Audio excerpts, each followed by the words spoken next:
new technologies, that is Metro Lite and Metro Neo, will be deployed to provide metro rail systems at much lesser cost with same experience, convenience and safety in Tier 2 cities and peripheral areas of Tier 1 cities also.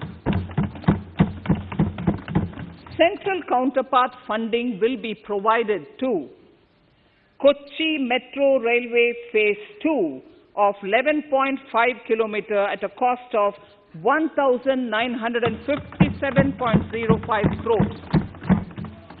Chennai Metro Railway Phase 2 of 118.9 kilometers at a cost of 63,246 crores.